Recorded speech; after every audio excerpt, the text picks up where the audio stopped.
Welcome, digital artists and photographers. I'm going to show you how to make a photographic mandala using Photoshop. And I'm going to use some light paintings that I did using an app on my phone called Light Painting. It's pretty awesome. So I played with some little lights in a dark place. And the great thing about the app is you can actually control how long the shutter's open, and there's a lot of different effects you can get with it. It also has, it lets you see what you're doing while you're doing your light painting. You get to see it on the screen of the phone, which is pretty cool. So here we go. I've got some here, light painting examples, like that one. This one's kind of cool. I'm gonna go with this one. It's got some streaks that go off the page, as it were. Some that are still in there. It's got a mix of colors. And basically, I'm going to open that in Photoshop by dragging it and dropping it on Photoshop's icon. Once open, I want to make room on my canvas to have four copies of it. Well, three copies, so four total. So first thing I'm going to do is double click on the word background here for this layer. That lets me hit OK and converts this background layer into a regular layer. Then I'm going to go to the canvas size, so image canvas size. And this is where I can control how big my canvas is. So if you want to add space to one side of your document, you can use this arrow. So wherever there's a gap, that's where the space is going to be added. So basically, I'm going to do it here so it adds it to the top and right side.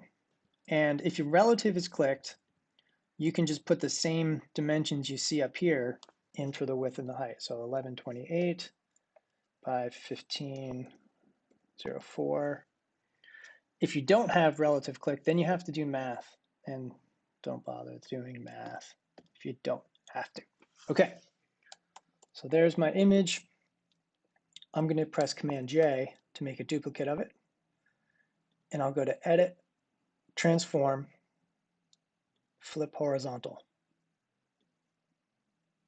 and move that over. So there's enough space for it to fit perfectly. It kind of snaps right into space there. And next, I'll select both of these, so I can click on one, and I can either press Command and click on the other, or Shift. Command is for clicking one at a time to get a bunch of layers. Shift will get a range of layers if you have more than two. So I'm going to duplicate both of these at the same time by pressing Command J, and then Edit, Transform, Flip Vertical. Move it up here. Okay, so that is the basics of it, but by no means is that the end of what could be done with this image. Okay, so for example, if I select all my layers and press Command G to group it, I'm going to make a second copy of this group. So I'm going to press Command J. So now there's two layers of it. Okay, each one has all four copies in there. So I'm going to hide the back one. And what I'm going to do is expand this and then swap these and then see what it looks like. So one thing I have to point out, I've got my move tool that I'm using to move these, and it's on auto select set to layer. Okay, if it's set to group, then it's going to select the whole group and move them all. But in this case, with it set to layer, I can move my individual layers. So just to show you the difference between the two, there's the second one, that second variation, and that's what the first one looked like. Once again, I could duplicate that and see what it looks like. I'll take the two top ones and move them down. I just want to see like what the possibilities are, how I like it best. And I don't know, I kind of like it a bunch of different ways.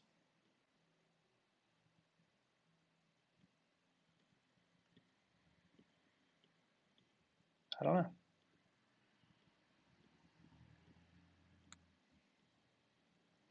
So there are far more possibilities than I've shown you here. I made one where I'll show it to you.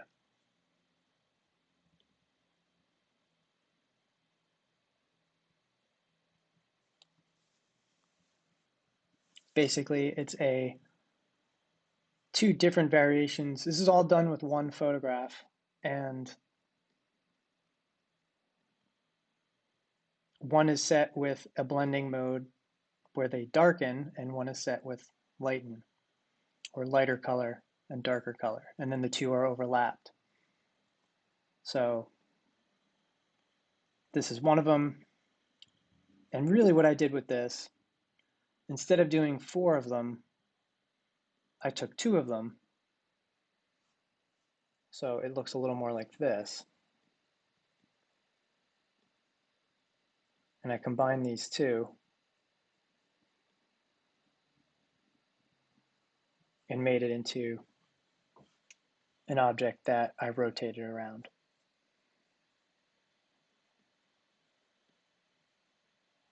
So play with it, experiment with it, see what you can come up with. Thanks for watching.